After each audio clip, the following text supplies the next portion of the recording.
꼬리에 꼬리를 무는 미스터리 식구 16일 공개입니다.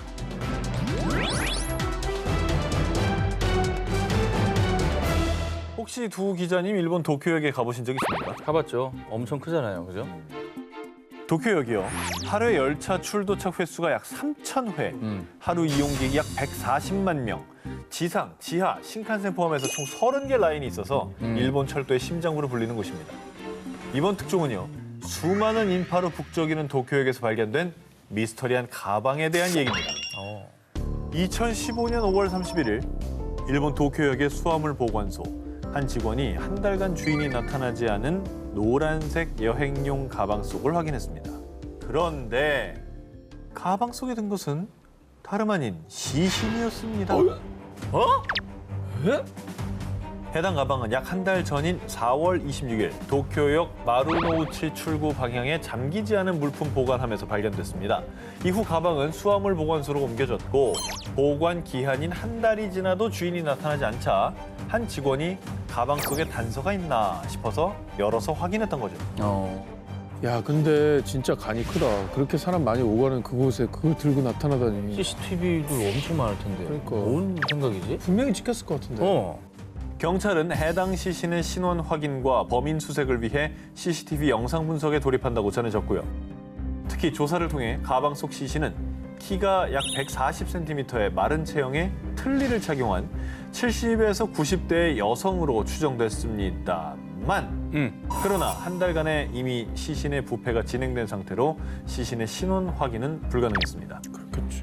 그래도 아까 그 물품 보관함 위치도 그 출구 계단 바로 앞에 있더라고요. 그리고 그 하루 유동인구가 140만 명이면 증언도 엄청났을 것 같은데.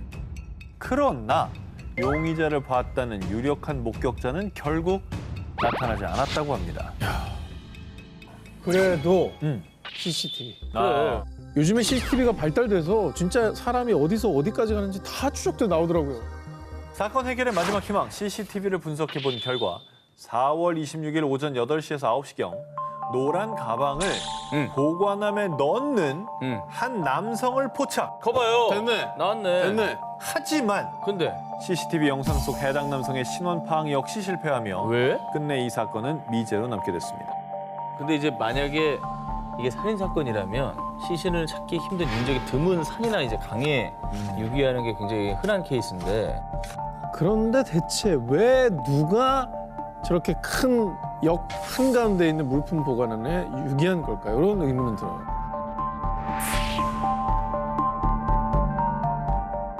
(2009년 2월 2일) 미국 뉴멕시코주 엘버커키의 사막 지역 웨스트메사에서 반려견과 함께 산책을 하던 한 여성. 그리고 그녀의 눈에 띈 무언가. 그것은 사람의 뼈, 백골이었습니다.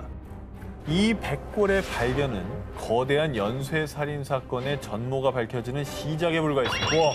해당 백골 발굴 작업 도중 무려 19개의 백골이 추가로 발견됐던 겁니다. 한 지역에서? 그러면 저기 여기 나왔다는 거는 이제 11명의 시신이 같이 매장이 돼 있었다는 얘기네. 최소한이죠. 최소한. 와우. 그리고 또 하나의 충격적인 사실. 백골들의 DNA 확인 결과 이 지역에서 발견된 11구의 백골은 2001년에서 2005년 사이에 실종된 여성들이었는데요. 이들의 공통점, 바로 매춘 여성들이었습니다. 그렇게 피해자들의 신원 확보는 했지만 CCTV도 목격자도 없는 상황. 이 사건은 그대로 미궁에 빠질 뻔했는데요. 그러던 중 다행히도 두 남성이 유력 용의자로 지목됐습니다. 첫 번째 용의자 이름 조세프 블레아. 1985년에 발생한 한 매춘부 여성 살인 사건 현장에서 그의 DNA가 발견돼 기소된 이력까지 있었고요. 게다가 그런 여자들은 이 사회 쓰레기일 뿐이야. 그들에 대한 혐오감을 드러냈었다고 합니다. 유력한 용의자로 보이긴 하는데요? 그렇게 본다면 제일 유력하죠. 네네네. 자, 그런데 말입니다. 블레아가 웨스트메사 살인 사건의 범인이라는 결정적 증거가 발견되지 못했고요. 이후에 그는 용의선상에서 벗어나게 됐습니다. 이어서 두 번째 용의자, 이름 로렌조 몬토야. 그 역시 과거 매춘 여성들을 폭행한 혐의로 경찰에 체포된 적이 있어 유력 용의자로 지목됐었던 겁니다. 그러나 몬토야 역시 웨스트메사 살인 사건의 용의자로 기소되지는 못했습니다. 결정적 증거가 안 나왔나 봐요, 이 사람도. 그 이유는 백골들이 발견되기 3년 전인 2006년 용의자 몬토야는 한 여성을 폭행하다가 피해 여성의 남자친구가 쏜 총에 맞아 이미 사망한 뒤였는데요. 따라서 몬토야에 대한 추가 수사가 불가능해졌던 거죠.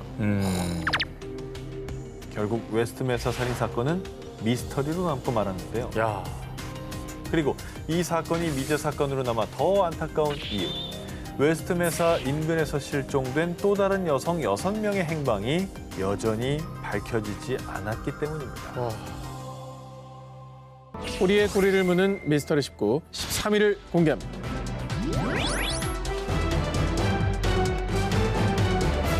(1970년 11월) 노르웨이 베르겐 이스다렌 계곡에서 불에 탄 여성의 시신이 발견됐는데요. 부검 결과 그녀의 사인은 일산화탄소 중독. 그러니까 사망한 뒤 화장된 게 아니라 살아있는 상태에서 불태워져서 끔찍한 고통을 겪으며 사망했던 거죠. 아우, 너무나 고통스럽게 생을 마감했네요. 이렇게 잔인한 수법을 보면 뭐 원한 관계가 있었다든지 아니면 다른 문제, 뭐 금전적 문제 이런 걸로 다툼이 있었던 건가요? 자, 그런데 말이죠. 경찰들은 당시 일명 이스다렌의 여인 죽음이 자살인지 타살인지 명확하게 규명하지 못했는데요. 그 이유는 부검 결과 무려 50여 개의 수면제를 복용했다는 사실 역시 밝혀졌기 때문입니다. 수면제가 그렇게 많이 나왔다는 건 자살 가능성이 있다는 얘기니까. 그래도 억지로 먹이고 또 그럴 수 불을 있죠. 수도 있잖아. 결국에는 수사가 더 진행이 되고 좀 증거가 더 나와야 알 것 같은데요. 이미 시신은 심각하게 불에 타 신원 확인마저 어려운 상황. 경찰들의 유일한 희망은 현장 주변에서 발견된 보석과 시계, 사망자가 입었던 것으로 보이는 옷 등의 유류품이었는데요. 그런데 말입니다. 당시 발견된 모든 의류의 라벨이 전부 제거된 상태입니다. 게다가 다른 유류품들 역시 상표와 로고 등이 모두 훼손된 상태였던 겁니다. 자살은 아니네. 특이한 옷 같은 경우에는 언제 어디서 누가 샀는지 좀 알 수 있잖아요. 그 옷이 만들어진 시기나 장소 이런 건 대충 추정이 가능하니까 이 브랜드가 있고 그 택이 있으면. 그러니까 그 정도로 약간 이제 치밀하게 계획해서 살해당한 게 아닐까라는 의심이 좀 들어요. 그러니까 사건 발생 며칠 후 수사가 난항에 빠질 뻔했던 바로 그 순간 베르겐의 한 기차역 물품 보관소에서 2개의 가방이 발견됐습니다. 그리고 가방 속 안경에서 사망자와 일치하는 지문이 발견되면서 가방이 이스다렌의 여인 것임이 확인됐습니다. 자, 그러면 증거가 나왔습니다. 이제 뭐 조금 수사에 탄력이 붙는 건가요? 하지만 평범한 여행자의 가방이라고 하기엔 가방 속에서 여러 종류의 가발이 발견. 마치 자신의 신분을 숨기고 변장하려던 사람처럼 말이죠. 만약에 그 여인의 꽃이었다면 너무나 수상하고 이상한데요. 그렇죠. 왜 저렇게 했을까? 신분을 숨겨야 되는 특별한 이유가 있었던 게 아닐까? 문득 제가 생각한 건 약간 스파이 아닌가 해서. 오. 정보국에 있는 직원이니까 본인의 정체를 숨겨야 될 이유도 많은 거죠. 이후 계속된 경찰 조사 결과 해당 여성이 투숙한 호텔을 찾을 수 있었는데요. 그리고 체크인 당시 그녀가 여권을 사용했다는 것을 확인할 수 있었습니다. 정체가 뭡니까? 스파입니까? 여권이요. 네. 그러나 거봐. 이 역시 위조된 여권으로 드러났습니다. 게다가 유럽 곳곳을 돌아다니며 최소 8개의 가명으로 위조 여권을 사용한 사실이 밝혀졌습니다. 정보국인 것 같아요. 스파이네, 스파이. 이번에 마치 평행 이론처럼 노르웨이에서 25년 전 사건이 재현된 듯한 또 다른 미스터리한 사건을 파헤쳐보겠습니다. 1995년 6월 노르웨이 오슬로의 한 호텔. 2805호 손님이 며칠째 숙박비를 지불하지 않자 호텔 경비원이 2805호를 찾아 문을 두드렸는데요. 그런데 바로 그 순간 방 안에서 들려온 총소리. 심상치 않은 사건이 벌어진 것을 직감한 호텔 측은 경찰에 신고했고요. 잠시 후 경찰이 현장에 도착했습니다. 총소리면 살인 사건인가요? 근데 살인 사건이면 문을 두드릴 때 일단 총소리가 들렸잖아요. 그럼 범인이 일단 안에 있거나 멀리 도망가지 못했을 것 같아요. 그런데 말입니다. 경찰이 도착했을 땐 2805호의 투숙객만이 사망한 채로 발견. 그리고 그녀의 손에 총이 들려져 있었는데요.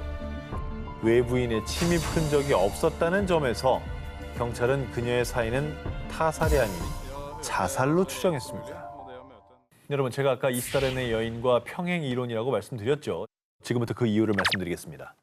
경찰은 사망자의 신원 파악을 위해 조사하던 중 충격적인 사실을 알게 되는데요. 마치 평행 이론처럼 2805호의 여인 역시 신분을 알 수 있을 만한 그 어떤 것도 발견되지 않았습니다. 그 이스타렌의 여인 말씀하셨는데 너무 그 케이스가 비슷한데요? 네. 근데 호텔에 체크인을 했으면 일단 뭐 서명이랄지 이런 거라도 개인 정보 조금 남아 있을 것 같거든요. 필적. 그렇죠. 체크인 당시 사용했던 제니퍼 페어게이트라는 이름은 가명. 그리고 사후 부검과 조사를 통해 그녀가 기록한 나이와 주소, 회사 명까지 그 어느 것 하나 맞는 것이 없다는 사실이 드러났는데요. 그리고 수상한 점은 이뿐만이 아니었습니다. 만약 정말 그녀가 총으로 자살했다면 손에 발사흔이 남거나 피가 묻어야 하지만 당시 사건 현장은 천장까지 피가 튈 만큼 처참했음에도 불구하고 그녀의 손은 이상하리만큼 아주 깨끗했던 겁니다. 자, 이 기묘하리만큼 비슷한 두 여인의 미스터리한 사망 사건. 이 정체불명의 두 여인에겐 도대체 무슨 일이 있었던 걸까요? 꼬리에 꼬리를 무는 미스터리 19 9위를 공개합니다. 누가 그레고리를 죽였나? 때는 1984년 10월 16일 프랑스의 작은 마을 보주에서 집 앞에서 놀고 있던 4살 아이 그레고리가 실종되는 사건이 발생. 아유. 그리고 안타깝게도 그레고리는 집에서 약 7km 떨어진 볼로뉴 강에서 손발이 밧줄로 포박된 상태로 싸늘한 시신으로 발견됐는데요. 아이고. 경찰은 이 납치 살인 사건을 원한 관계에 의한 범행으로 판단, 수사에 돌입했습니다. 그런데 놀랍게도 그레고리의 부모인 빌맹 부부는 이 사건의 범인을 알고 있었는데요. 우리 아이를 죽인 범인은 까마귀가 분명합니다. 일명 까마귀란 닉네임으로 위장한 누군가가 그레고리가 사라지기 3년 전인 1981년부터 전화를 걸어 빌맹 가족을 협박해왔던 겁니다. 곧 관짝에 들어갈 거야. 네가 사는 곳이 어딘지 모두 알게 될 거야. 깜짝 선물 주지. 야, 이게 어느 정도 예고된 살인인 거네요. 근데 궁금한 게 하루에 그렇게 많이 전화 왔는데 왜 신고를 안 했었던 거예요? 가족들은 처음엔 누군가의 못된 장난 전화일 것이라고 생각했고요. 그리고 1983년부터는 더 이상 까마귀로부터 협박 전화가 오지 않았습니다. 그런데 그레고리가 사망한 직후 자취를 감췄던 까마귀로부터 1년 반 만에 다시 걸려온 전화.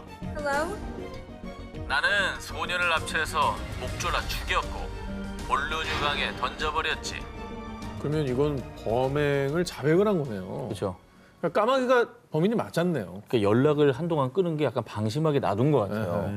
그리고 범행을 저지른 것 같은데 이 까마귀 빨리 잡으면 되는 거 아닙니까? 그런데 말입니다. 문제는 까마귀로 의심되는 사람이 너무 많다는 겁니다. 우선 그레고리가 사망하고 다음 날인 10월 17일 빌맹 가족에게 편지 한 통이 도착했는데요. 부디 슬픔으로 괴로워 죽길 바란다. 당신들은 돈으로도 아들을 살릴 수 없다. 이게 내 복수다. 경찰은 필체의 대조를 통해 이 범인이 보낸 필체와 80% 일치하는 인물, 바로 빌맹의 친척인 베르나르를 용의자로 지목하고 체포했습니다. 가족이 무섭네. 친척이 하지만 그는 사건 당일 알리바이가 존재했고요. 더 이상 명백한 증거를 찾지 못해 베르나르는 용의선상에서 제외됐습니다. 점차 사건이 미궁에 빠지려던 그때 생각지도 못한 인물이 용의선상에 오르는데요. 사건 당시 아이를 묶은 것으로 추정되는 밧줄과 똑같은 형태의 밧줄이 그레고리의 자택에서 발견된 겁니다. 뭐야? 그리고 사건 당일 오후 그레고리의 엄마인 크리스틴이 우체국에서 편지 한 통을 붙였다는 사실까지 밝혀졌는데요. 엄마 까마귀였다고? 까마귀가 엄마예요? 하지만 엄마 크리스틴도 증거 불충분으로 무죄 판결을 받았습니다. 아니 우체국에 갔다며요. 그런데 말입니다. 여기서 또 한 명의 수상한 용의자가 나옵니다. 뭐야, 또 있어? 사건 당일 범인에게서 걸려온 전화를 받은 건 그레고리의 삼촌 미셸이었는데요. 그레고리가 사망에 슬프지 않냐고 묻자 그 둘은 나를 아주 바보로 알아요. 그런 일을 당해도 싸다고요. 미셸은 자신보다 경제적으로 부유했던 빌맹 가족을 평소 시기 질투해왔다고 합니다. 까마귀가 너무 많아서 지금 뭔가 의심스럽긴 한데 미셸은 까마귀입니까 그럼? 그러나 미셸 역시 증거 불충분으로 석방. 끝내 까마귀의 정체는 밝혀지지 않았습니다.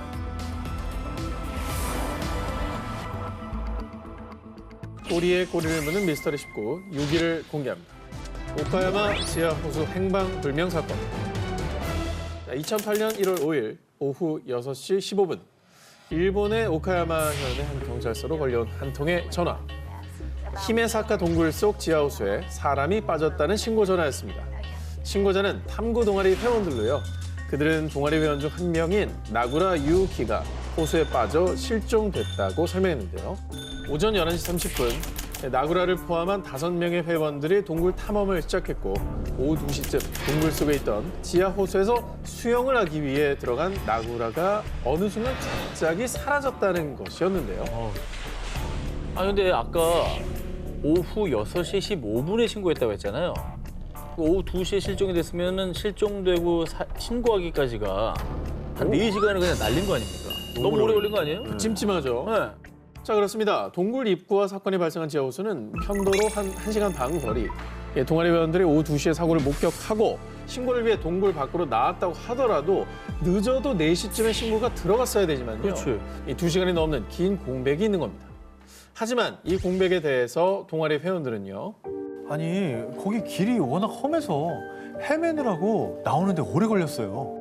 일단 경찰은 실종된 나구라를 찾기 위해 6일 동안 밤낮 없이 수색했지만 끝내 나구라의 시신은 발견되지 않았고요. 결국 경찰은 단순 사고로 사건을 종결지었습니다.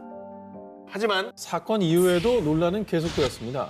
자, 먼저 이 호수는 물이 매우 탁해 잠수나 수영을 하기엔 적절치 않은 곳인데요. 그리고 지하 호수를 향하는 구멍은 매우 험하기 때문에 와이어와 로프를 이용해야 내려갈 수 있었는데요. 그런데 나구라가 호수에 빠져 실종됐음에도 불구하고 동아리 회원들은 와이어와 로프를 철거하고 모두 함께 동굴 밖으로 나왔다는 점입니다. 봐요. 장비를 다 걷어 나오면 나구라가 이제 호수에서 나왔다 쳐요. 나올 방법이 없어요. 못 나오지. 네. 못 나오는 거예요. 미심쩍은 정황은 이뿐만이 아닙니다. 동아리의 회장과 부회장은 경찰과 기자를 피해 다니다 동아리에서 돌연 탈퇴했고요. 심지어 누군가 나구라의 SNS에 로그인해 나구라의 글들을 무단으로 조작, 삭제하는 일까지 벌어진 겁니다. 어머야. 저봐 뭔가 있네. 단체로 뭐야. 지금 범죄를 저질렀구만 보니까. 무슨 내용이 SNS에 있길래 해킹까지 하고 조작을 하고 뭐 지우고 그래요? 저는 오히려 그 조작되거나 삭제된 글이 뭔지 궁금하네요. 어허. 뭘 감추고 싶었을까? 그렇지. 뭘 조작했을까? 나구라는 어쩌다 지하 호수에 들어가게 됐을까요? 아니, 함께 동굴 탐사를 떠난 게 맞긴 한 걸까요? 꼬리에 꼬리를 무는 미스터리 19 4위 공개합니다. 토필드 정화조 변사체 사건. 1977년 4월 13일 캐나다 알버타주 토필드의 조용한 시골 마을에서 정화조 청소를 하던 노부부. 청소 도중 우연히 정화조 속을 들여다본 아내의 눈에 띈 것은 노란 시트로 감싸져 있는 시신이었습니다. 그런데 말입니다. 여태까지 봤던 시신들 중 가장 잔인하고 끔찍한 상태였습니다. 피해자 몸에서 발염장치로 불태워진 흔적을 발견. 심지어 주요 부위까지 잔인하게 훼손돼 있었고요. 직접적인 사인은 총상으로 추정됐습니다. 그렇게까지 뭐 고통을 줬다는 거는 역시 또 원한에 의한 살인이 아닐까 뭐 이렇게 보이는데. 그러게. 그렇습니다. 이후에 경찰들은 시신의 신원 확인에 집중. 하지만 시신이 너무 부패해서인지 1976년에서 77년 사이에 사망한 20대 중반에서 30대 초반의 백인 남성으로 추정할 뿐 정확한 신원을 확인할 수는 없었는데요. 그래도 다행히 당시 시신의 치아에서 치과 치료의 흔적을 발견. 경찰은 그의 치과 기록을 바탕으로 알버타주 내 약 800개의 치과에 수사 협조를 의뢰했습니다. 만 그의 치과 기록과 일치하는 기록은 찾을 수 없었습니다. 이후 정화조에서 발견된 시신은 신원 미상의 남성을 지칭하는 샘, 일명 정화조의 샘으로 불리게 됐고요. 그 무엇도 밝혀내지 못한 채 한 무연고 묘지에 매장되고 말았습니다. 아, 정말 안타깝네요. 신원이라도 좀 밝혀졌어야 되는데. 그리고 정화조의 샘이 발견된 지 2년 뒤. 제가 샘의 얼굴을 복원해 보겠습니다. 자, 그런데 말이죠.